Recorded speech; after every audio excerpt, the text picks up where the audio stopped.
Hey, I wanted to reply to your video about Latinos for Obama.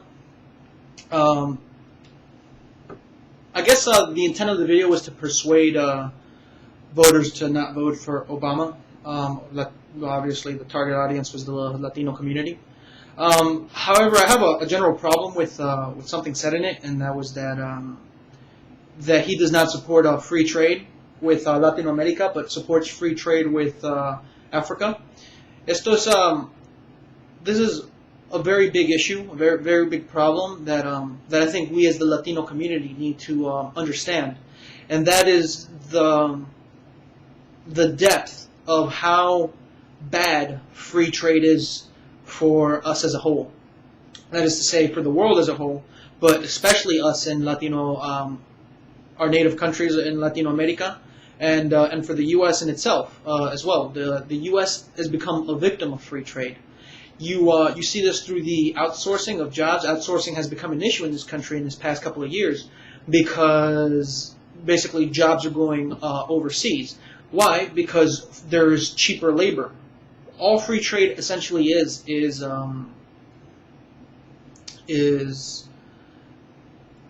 remastered slave labor. That is to say, for a slave, you have to keep the slave alive, right? You have to keep him alive, feed him, do all you have to do to make sure that it can work. I say it because slaves were looked at as property, not as people. Obviously, this is a problem. I have big problems with slavery. However, what free trade does is it essentially cut the expenditures of the slave owner, and it replaced it with something that we refer to as minimum wage. You can take the example, there's multiple examples. That is Mexico. It is cheaper to manufacture stuff in Mexico and bring it back here to the U.S. Because of free trade. It is cheaper. Let's take the case of Florida.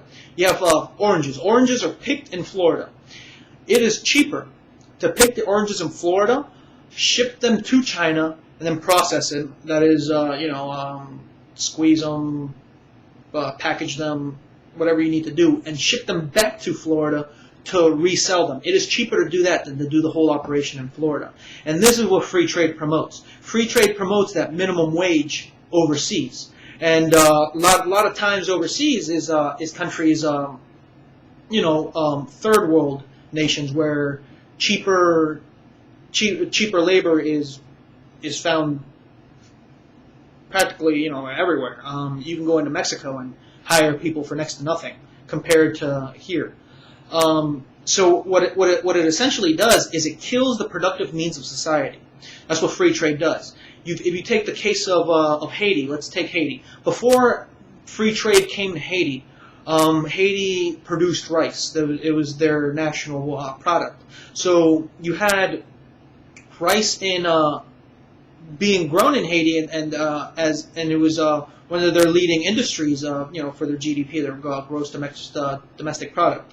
So what happens is you bring in free trade to Haiti, and then you have the rice being grown in South Carolina, which is due to innovation through industrialization, that is irrigation systems, packaging, whatever. We can make it faster, cheaper, and more efficiently. It's about efficiency. So you can now ship rice to Haiti. And in the case, it completely destroys the rice market in Haiti. It completely destroys it. That means that all these people that were employed by the growing of the rice and the selling of the rice, it essentially they no longer have jobs. And so there's a shift in the job market. That is to say that people who were, say, producing rice are now unloading it in docks because it's being imported. Because it offered cheaper. So this becomes a problem where you kill the productive means of a society. So take the case of Colombia. They're trying to implement free trade in Colombia. If free trade gets implemented in Colombia, it would kill the productive means of Colombia because it is no longer left up to Colombians to decide what products they're going to grow. it is left to the corporations. They're the ones that decide. Well, we can go to Colombia and grow this. It's corporatism is what it is, and it's essential looting. Is if you look at a picture, it's a famous picture. What's it called? City lights at night. City lights at night, and it's like a picture from outer space of the world at nighttime, and it's like lit up. And if you look at these pictures, you see the direct result of free trade. That is to say, whenever I show this picture to my friends, it's like, what do you think? Immediate response is some sort of reaction towards Africa, towards Latino America, and it has to do with how underdeveloped they are in the sense of it's very dark. And then I go, well, what do you notice about the lights? You know what I mean? And a lot of them don't see it. But what they don't see is that there are lights, obviously, in Latin America and in Africa. But the lights are around the coasts, or around the coast cities. And the reason they're around the coast cities is because what free trade does is it promotes some sections from getting very rich and prospering. That is to say, Mexico, right? When free trade went to Mexico, it was supposed to be an economic miracle. Was it 1993, creo? Entonces lo que pasó es que it made parts of Mexico very rich. That is to say, it produced, the richest man in the world is actually, well, no, he was for a while. He's back down to number 3, I think. Carlos Sim, el dueño de Telmex, Telecomunicaciones de México. It made sections very rich, certain people very rich, but as a whole, it destroys the productive means of that society, because the idea is you can just get it from somewhere else cheaper. Once it starts getting too expensive in that society, the standard of, by raising the standard of living. So what happens is, in the case of like Africa or Latin America, where it's dark in those coast cities, is because essentially you had Great Britain for a long time through the East India Trade Company. The whole idea of free trade comes from Adam Smith. He wrote classical economics, and the idea that you buy cheap and sell high. So the imperialists would come into the coast cities in Latin America and Africa and say, hey, we want to make you very rich. We want slaves or iron ore, whatever. We want we're going to trade with you. You're going to become rich. We want your products. And so the people that they make rich in these countries by through the means of the trade are the people that promote killing of unionists, insurgencies, guerrillas, stuff like that. That suppress the advancement of a society as a whole, because all they need is for the resources, which are essentially in the middle, to get to the coast cities, so they can then be dispersed upon with the rest of the world and be traded.